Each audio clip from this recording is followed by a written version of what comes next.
not even 30 years old. We don't have kids. Why not I enjoy this investing side, this business side of things more.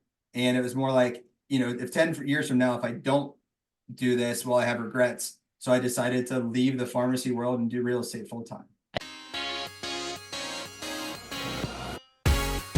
Hello, everyone, and welcome to the Moeller Real Estate and Business Podcast. I'm your host, Phil Moeller, and on this podcast, we will be interviewing guests that have made their mark in real estate, in business, and in other areas of life. Listening to podcasts myself has helped me in so many different ways and continues to do so. If you're a real estate investor or an entrepreneur, or aspiring to be either, or just someone that wants to learn, you've come to the right place. An easy way to have an impact is to share this episode with friends or family, provide a review, or just spread the word. We greatly appreciate it, and now let's get to the show.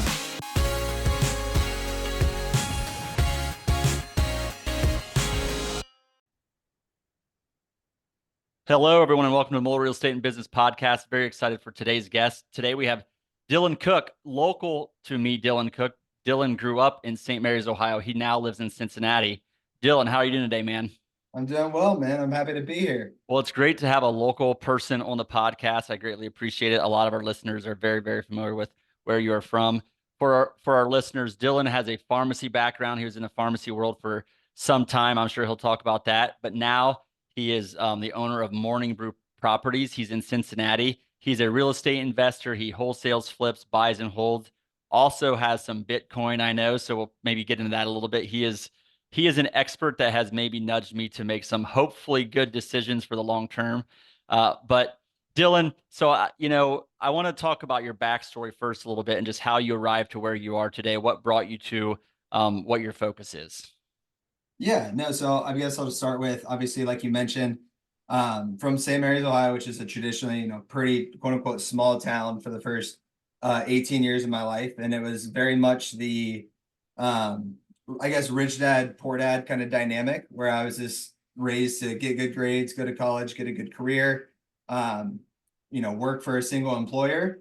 And that's what I thought I was doing. So that's basically what I did. I was a good student at high school. I finished in the top 10 or so in my class, went down to Cincinnati and decided to pursue a pharmacy degree. Graduated in 2017, so it was a 6-year program at that time. And then I basically was going to climb the corporate ladder. So I started as a floater pharmacist, got my own store, and then I was actually promoted to manager Kroger when I was 25, maybe I was 26, which was pretty young to have that kind of a role inside of a Fortune 500 company. So, but during that time, I guess backing up a little bit, as I was probably midway through pharmacy school, the concept was, I'm going to make a decent amount of money. I should know what to do with it. And so I just started reading personal finance books, everything I get my hands on. And once I kind of latch onto something, I tend to go very deep into it. And when you learn about business and personal finance, it's a rabbit hole that basically never ends, right? And so I started at Dave Ramsey, which was just like, I'm gonna pay off all this debt, et cetera, et cetera. And then I read Rich Dad, Poor Dad, basically the year I was graduating, because as a floater pharmacist, like I mentioned, you're a lot of time in the car because you're going all over the city. So I was just doing podcasts, audiobooks, the whole 9 yards. And so I had this, do I pull the Dave Ramsey route? And you do those compound interest calculators, your IRAs, and it's like, okay, yeah, I'll have a pretty comfortable life, but I'll be 65. And, or I can go this route where I can maybe have this freedom a little earlier in life, or, be wealthy earlier in life. And so I basically did the 180 and started to take on debt, got into real estate. But I'll pause there, ask if you want to follow up questions, but I can dive into when we bought our first. Well, it is interesting you talk about Dave Ramsey and Rich Dad Poor Dad, because I would say two differing like styles and approaches, but I think both have their place for depending on who the person is. So, do you agree with that? Like, who would you direct towards Dave Ramsey? Who would you direct towards Robert Kiyosaki and Rich Dad Poor Dad? Yeah, so Dave Ramsey is probably the general population, really. So someone who needs a plan, who's maybe bad with money. I like his saying. I think he says, personal finance is 80% head knowledge and 20% behavior, or other way around. Sorry. Yeah. Other way around. 80% behavior, 20% head knowledge. Yep. And so this someone who needs a plan. Don't get into credit card debt. Don't take out a vehicle that depreciates in value. Whereas the Robert Kiyosaki thing is he's just more involved in buy assets. This is overall thing. An asset defined as something that pays you to own it is in the simplest definition that I can give. So Right. I think maybe the way to think about it is if you're like just you said it at the beginning of that response, but if you're just not very disciplined with your finances, if you have a lot of poor behavior around your finances, you probably need to take the David Ramsey approach first. Because honestly, if you take the Robert Kiyosaki approach, but you're bad with finances in the first place and you're not doing what Dave Ramsey said, the Kiyosaki approach can probably be pretty dangerous for you actually if not done correctly. But if you really have the foundation down, if you're good at saving, if you're good at kind of putting money away and investing or whatever it might be, then Rich Dad Poor Dad I think is a great next step. Totally agree. And like my parents had more of a Dave Ramsey approach my whole life. So I resonated with that first. But I remember being in the car and be like almost kind of angry because I'm like, I didn't know this other world even existed.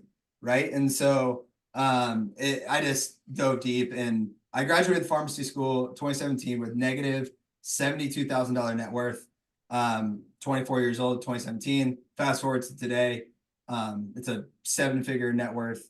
So I'll just leave it at that. But I only could do that because of the risk I was taking. But at the beginning, man, I mean, being 24 years old with that pharmacy salary, it did play some advantages because I was very lendable. So I could go to the banks and get these Yeah. down on these rentals. Well, and I think it's interesting for anyone that wants to take on debt that you can get good debt because of your income too. So there's also this discussion of how long you have a job, all those other things. Before we get into any of that though, so you graduated 2017, you go into the pharmacy field. Kind of what are the first few years of that look like? So as I was paying down debt, working overtime, continuing to learn, I think it was the ABCs of Real Estate. It might have been the first real estate book that I read by Ken McElroy. Um, and I basically contacted a realtor that was at my gym. I didn't know any better, but I decided I was going to house hack. So I just took, I bought a duplex in an area called Oakley down here, lived in one unit, rent out the other, FHA down payment, so 3.5% down. And I just started to basically live for free because the other side covered all of my expenses. And at that point, I could save even more money. And so it kind of started to snowball on itself. I did have a partner from pharmacy school that was very kind of like-minded. So we decided to team up at the beginning. We ended up just doing the 25% down method. We didn't know what the BRRRR method was at the beginning. We got up to like 13 units just from simply saving a ton of money and buying these places. That we can talk about this if you want, but that partnership actually ended up splitting around 2019. So we sold everything. So now I'm back down to 0 units, Yep. Have some cash that I used, eliminated all of my personal debt. And then that's when I just kind of decided, well, pharmacy is kind of getting worse and worse as far as like the day job is concerned. I had met my future wife at that point, and it was like, I'm not even 30 years old. We don't have kids. Why not I enjoy this investing side, this business side of things more. And it was more like, if 10 years from now, if I don't do this, well, I have regrets. So I decided to leave the pharmacy world and do real estate full time. I think this is safe to say though, you're expecting, I meant to text you this, you're expecting, is that right? That is correct. Yeah, baby girl due in September. So I guess tell me if that's not public yet because it's about to be, but I can wait maybe to put No, it it out. is So public. We just posted on social media channels like last week. So awesome. Congratulations on that. Tell me, so, share what you will, but partnership split, what sounds to me like, you don't have to get into the details of what that was, but you have 17 doors, I think you said, a big step back to 0, setbacks. What did you learn from that? And what was the result of that continued pain or growth ultimately through that process? yeah, so the reason for the split, just the quick and dirty, is we had complementary skill sets. It was not like we enjoyed the same things. And so it wasn't really a good partnership where we were both good at the same thing and both bad at the other. And the more dividing factor was we had a misalignment of where we wanted to go. Yep. Right. So we're still friends, still amicable, all that, but he had a vision to do, other partnerships, more commercial side of things with another partner. I did not have that same vision at the time. So we just decided that it was best to end it and move forward. Nice. So what did you, I mean, so that's a big step back, and now you've kind of progressed and moved forward. Is that going well for you? Life Right. after that? Yeah. So now, we're back up to 41 units individually. All of that has come from 2022, really. So the Wow. past 2 years. And that's the BRRRR method. And honestly, I've learned to make through flipping and wholesaling a lot more active income. Pharmacy degree was you start out high, but it's almost plateaued, right? You're not getting those exponential increases.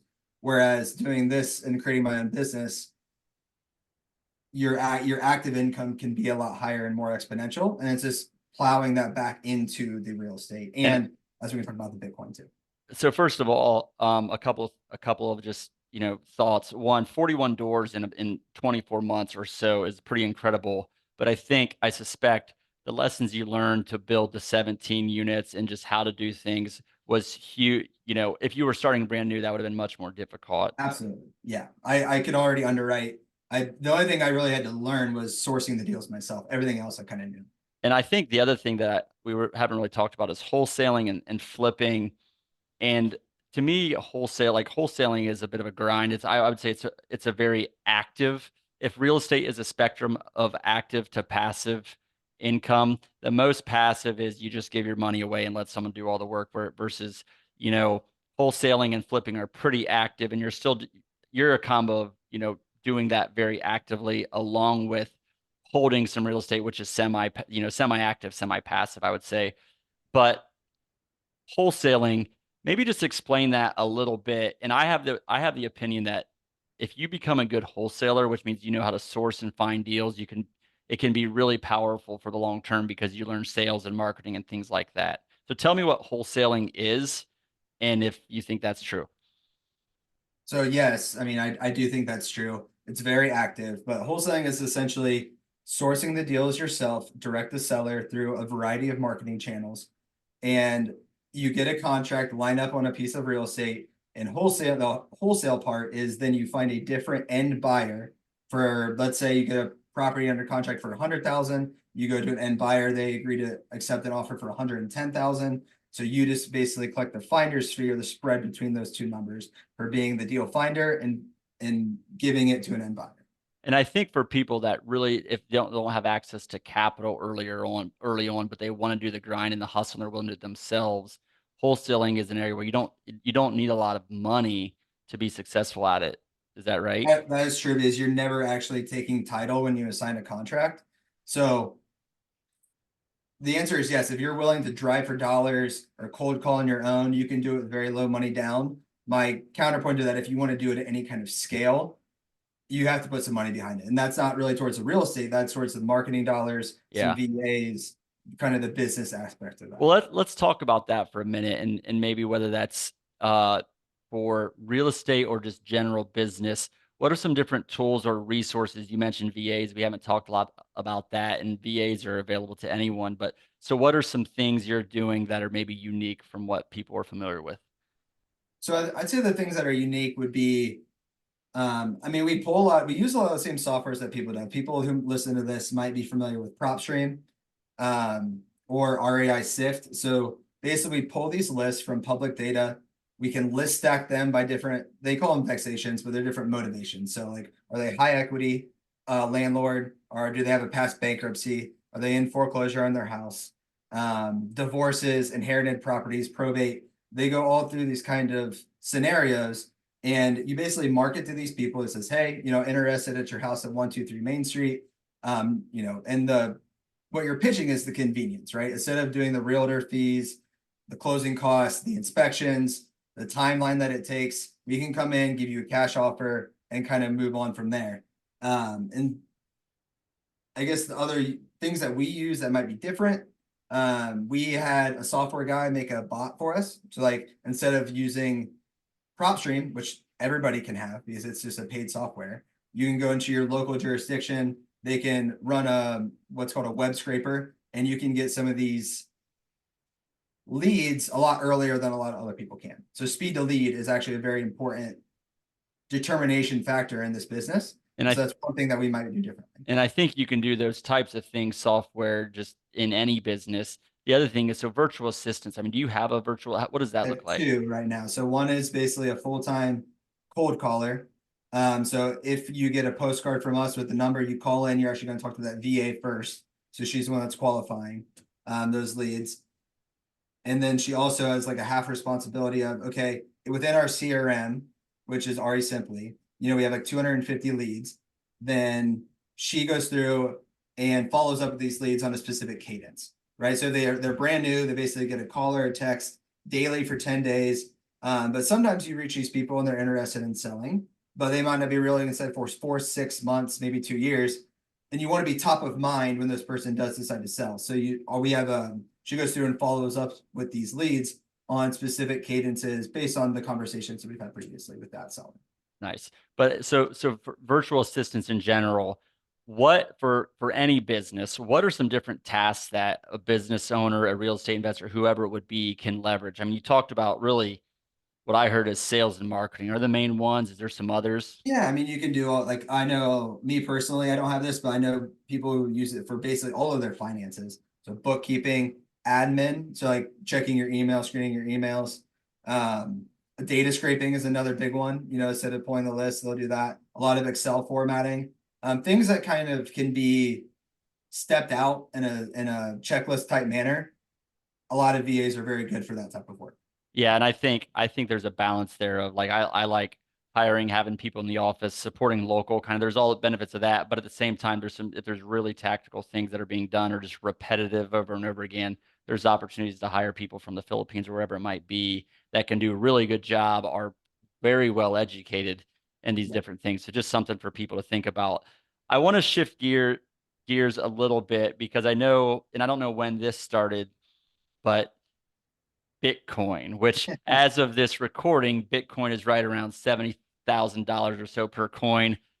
Dylan and I have had some discussions in the past couple of years about this, including when it was at $20,000 or so. It said it's going to be a roller coaster. It's going to go up and down, but the fundamentals are strong. So, like really basic, Dylan, like what is Bitcoin? Because people just hear about it, but what Yeah. is Bitcoin at the most basic level? Help me understand it. So yeah, this can go 1,000 different ways, but I'll try to do as simple as I can. Um, when Bitcoin was, first invented back in technically 2008, the software was released in 2009. That was the whole introduction to crypto and blockchain and like this hype cycle that's kind of gone up and down throughout the years.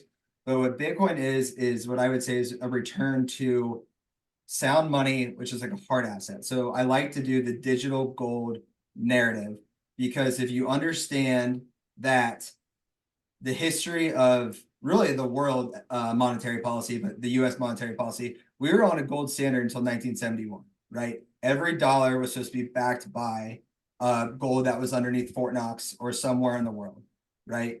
But when Nixon took us off that, we were on a pure fiat monetary standard, right? And so that's like 2008 is another good example where they thought quantitative easing, which is the banks printing money, was going to cause all this inflation, et cetera, et cetera.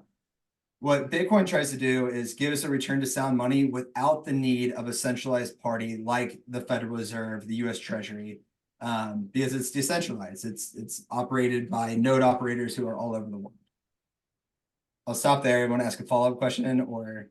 So the way I mean, first of all, the big hang up for me is that it's a digital currency only. So like I Right. can't hold what, and I don't like I can hold a dollar bill. I can hold Yep. a coin, like a quarter. It's not, it still doesn't feel physical to me. It's just digital. So I guess what the hang up there, and a lot of quote unquote gold bugs have the same hang up, and this is where the technology aspect comes a little bit more because it's the encryption behind it. And if people want to nerd out on this, it's called SHA-256. Um, but you can, because of cryptography, you can actually prove the amount that you quote unquote own on the blockchain that nobody else owns. So most digital things, like if I were to send you a picture of my phone, you could copy and paste that and go out a million miles. Like you could send to anybody you want, right? And that's the whole thing of digital. And so what Bitcoin solves and the blockchain solves is what's called digital scarcity. And so how do you have something that's digital that's also scarce? And that's the reason behind that is because of the encryption and the node operators around the world. And then the mining that goes into that, which if you add up all the energy it uses, like all the joules that are entered, the megawatts, it's actually the largest like backed computer system in the world. So I want to talk about a couple of things that I've heard you say or ask questions and just let you explain it. So if you can't tell, Dylan knows this stuff, and he's like, um, he is a very strong believer of Bitcoin long term, or I think crypto and Bitcoin specifically. You can correct that, but the basic understanding like that I tell people is like, so just talk about supply demand of this. Talk about Yep. supply demand of Bitcoin, and I think that's the main driver of your belief in it. If I'm missing that, you can correct that as well. No, so I mean, just like any asset, same thing with real estate, with gold, supply and demand is like the number one rule, right? And to back up with what you said, I actually am like a Bitcoin only believer. I don't hold anything else in the crypto world. I'm not saying there's not legit. I just don't know that world very well because Bitcoin is trying to solve the money problem. And there are things that are trying to solve other problems like supply chains and file storage and all this kind of stuff that I don't have the education on. But when the protocol was released, there's only ever going to be 21 million Bitcoin. There's a supply cap. So you compare that versus the US dollar or any fiat currency where the people in charge can just press Control P on a printer and print infinite amount of money. Yep. You can't do that with Bitcoin, no matter how much that you own. That's the difference between what's called proof of work and proof of stake, where proof of work is you have to actually exert energy to mine another Bitcoin, whereas proof of stake is kind of like our current political system, where the more that you own, the more voting rights that you have, right? And so, okay, there's only ever going to be 21 million, and that's protocol driven. The way it's the supply chain or the way the supply issuance is it was very much at the beginning. So every 10 minutes, a new block is mined. And at the beginning, it was 50 Bitcoin per block. And every 4 years, that gets cut in half. So keep in mind, we did this in 2009 is when it first started. Yep. We've already had 90% of the issuance already done. And we're at 6.5 issued Bitcoins every 10 minutes in this current, they call it an epoch. And actually, in a timely manner, April 20th is supposed to be what's called the next halving event, whereas issuance gets cut in half again. And if you follow the supply chart or the price chart from previous halvings, you would think that in the next 12 to 18 months post that, we have a very big run up in price. And that's just following historical price patterns. And the only other caveat I'll throw on top of that is it's getting more and more adoption, less career risk for people who manage money. You're seeing BlackRock, Fidelity, ARK, all of these major financial institutions now issue ETFs. They're mining it, they're buying it. So now if you're a financial advisor 10 years ago, if you would advise Bitcoin, they'd have laughed you out of the room. Now it's like, okay, this can be part of a portfolio, maybe 1% to 2%, but you're still getting those outsized returns without any of the massive volatility that is normally associated with the asset. So demand, you're talking a little bit, you're getting into the demand. So I want to talk about that more in like the usage rate. And, the other thing is I think about Bitcoin, and maybe this is wrong, but from my perspective, and maybe this is narrow-minded, Bitcoin feels like an investment vehicle, not a used product like the dollar is. So talk about the demand maybe in those two contexts. So there's a really good podcast that I'll show real quick. It's called Robert Breedlove runs it. It's called What is Money? And the very first podcast that he does talks about this. And it's a question that sounds like trivial. And it's like, what do you mean? Like, what is money? But it actually, you look at the history of money, it actually has certain properties, which is why gold ended up being the reserve currency for a while, because it's durable, you can transport it, etc. All that being said is Bitcoin, in my view, is first going to be solved the store of value problem, right? I feel like most people in the world can feel inflation a lot today in today's day and age, right? Things are getting pricier and pricier. If you ask an economist, they're like, oh no, inflation was only 2%, not telling you that that was the rate of change and that prices are still going up, they're just going up slower, right? And so you're first solving the store of value function. So a good analogy is real estate. Take your $100,000 house, $200,000 house 10 years ago, price in Bitcoin, it would have been 500 Bitcoin. Price it today, and now it's 10 Bitcoin, right? So your denominator is actually getting lower if you decide to save in Bitcoin instead. Now because of the way it works, the first layer cannot be the Visas, the Apple Pays, the instant like medium exchange that people use, right?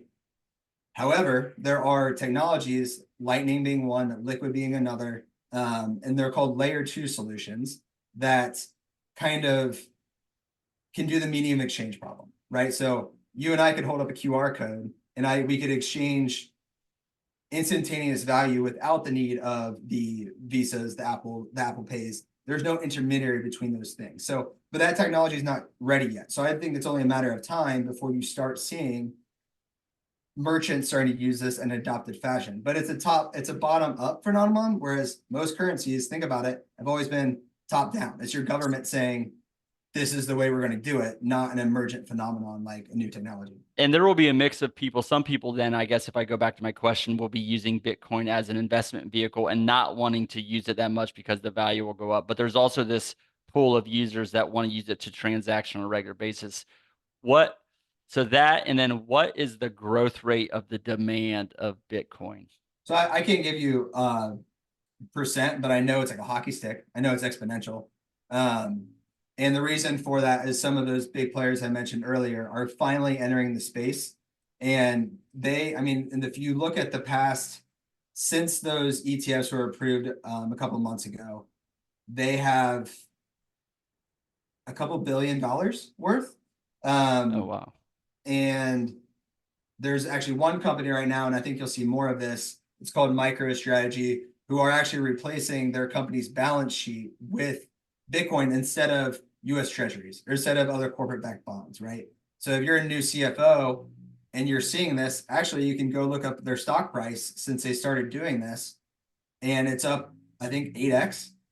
So I think that's going to catch the attention of other CFOs around the country and be like, well, why don't we start doing this? So It's going to feedback on itself. So there's also all these Bitcoin wallets and other stuff. And I don't know this stuff well. So like what I did personally is I have a little bit of Bitcoin, a little bit of my investments, a small percent in a fund with people that I trust that know what they're doing. But if people want to get into Bitcoin or crypto, there's all these different wallets. It feels really risky if you do it wrong. Is that true?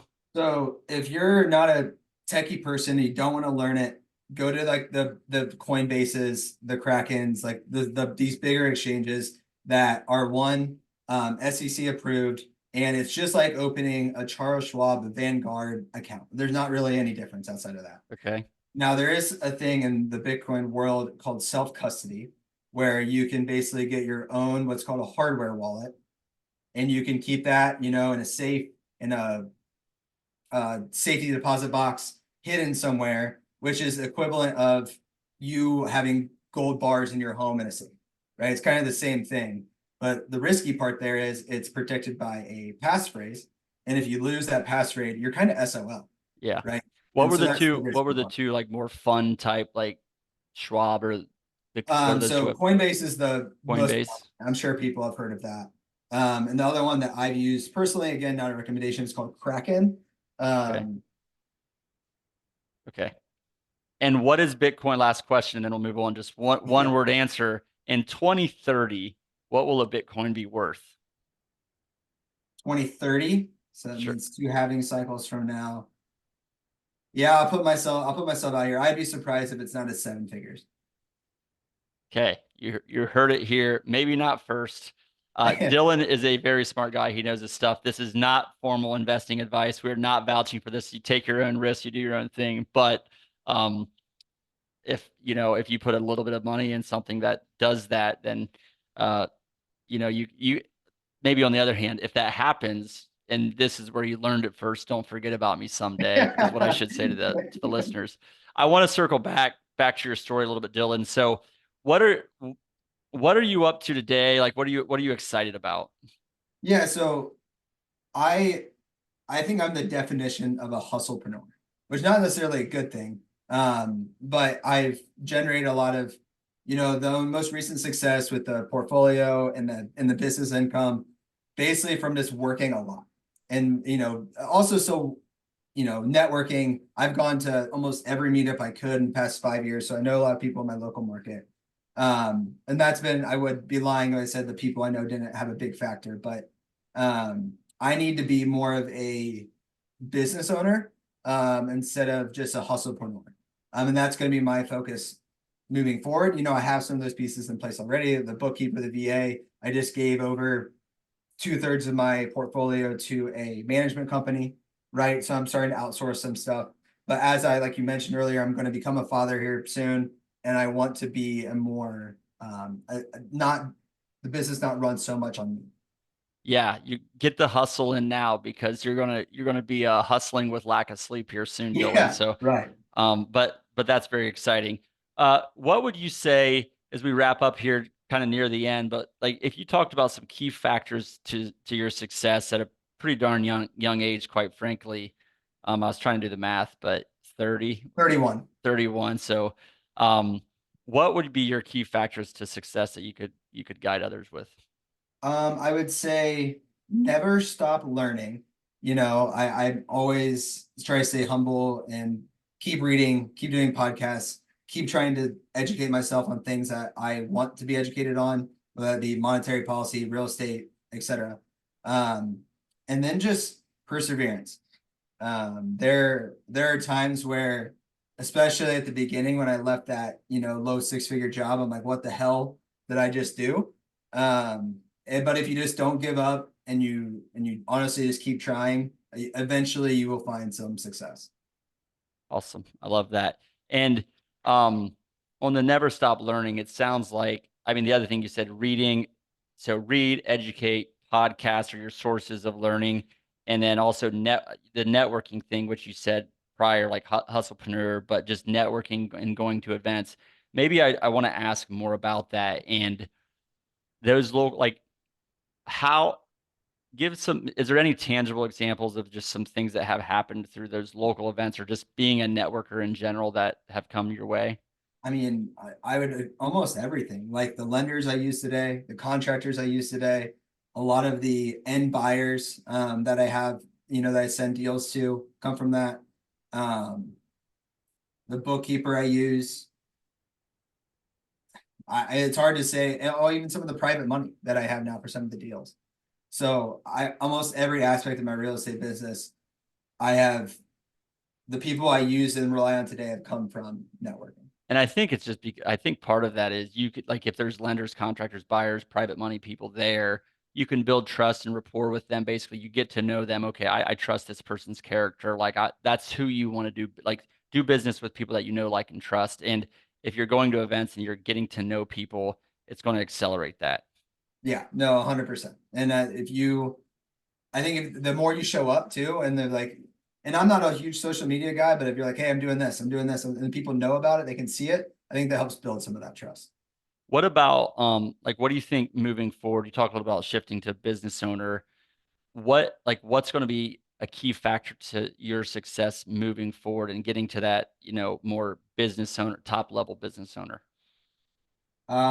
Two things is I need to dial in my KPIs so I'm tracking the right stuff, which will allow me to make more informed decisions on where to hire, what marketing channels to continue to, push or crank up the dial on. And then outside of that is going to be people. So my next hire will probably be an acquisitions person, someone that can talk to the sellers, go on the seller appointments, develop that rapport, but can also, have the same run business the way I want it to be run. And that way I'm not driving all over the Cincinnati where I should be probably more behind the computer making decisions. Nice.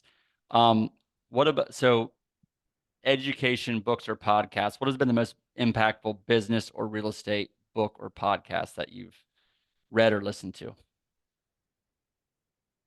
Good question. Um,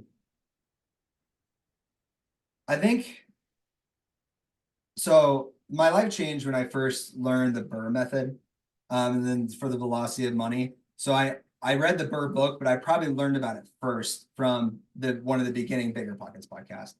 and I don't know if it has the same ROI today, because it's changed a lot since that first episode. But I would say that was probably the biggest shift when I learned that I didn't have to put 25% down on all the properties I was buying. By the way, BRRRR method is buy, rehab, Rents, or rent, sorry, buy, rehab, rent, refinance, repeat. Yeah. And that I did that on our third property, and it was like, oh, now I don't need to fund every single one of these. I can go a little bit faster. So that was a big game changer for me. Can you explain real quick, like, what does velocity of money mean? Yeah, so it's basically how quickly can you turn over capital to redeploy is how I view at it. And so a lot of people will say that's like return on invested capital too. But so if you have $100,000 house, you need to put 25% down to buy it. You're out of pocket 25 grand. Well, now you have to save up another 25 grand just to buy the next property. Whereas if you can BRRRR it, so now you're buying that $100,000 place for 50,000, you're putting 25,000 into it with, maybe private money, whether that be hard money or private money. And then you go to the bank, they say it's worth 125,000. They'll give you a loan for 75% of the value. So they're writing you a check for 75 to 100 grand. So you're basically out of pocket now for nothing. And you can do that basically until your other resources are out, until you have the other contractors and stuff. So. And if you can recycle that money quickly with good debt in place that's paying you because you're cash flowing from the property, that's where real velocity Correct. can happen. Yes. And compounding can happen. Yeah. What about most impactful personal development book? I think The Go-Giver. Try to read that book at least once a year.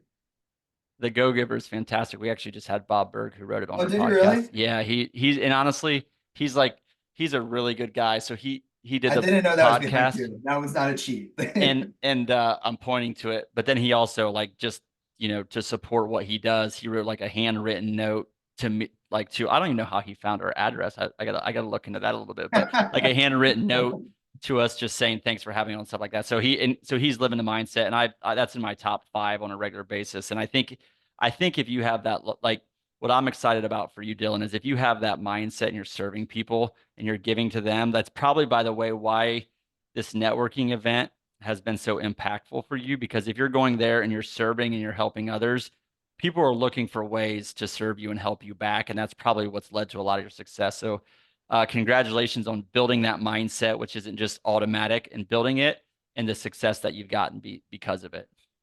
I appreciate that, man. That means a lot, especially coming from you. Where, Dylan, how can people find out more about you? Yeah, just type in my name, Dylan. Last name is Koch, but I spelled Koch on any social media platform, and I should pop right up. Awesome. Dylan, thanks so much for coming on. Thanks for educating us on a lot of different topics, real estate and Bitcoin. I do hope it keeps going up and to the right, even if it's staggered.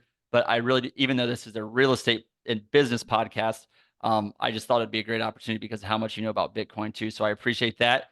For everyone, this is the Mueller Real Estate and Business Podcast, signing off.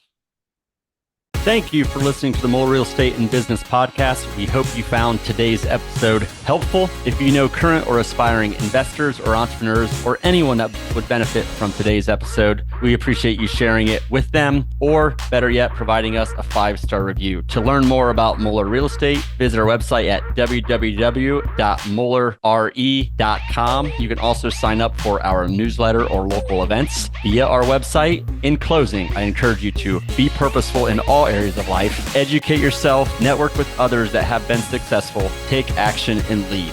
Thank you.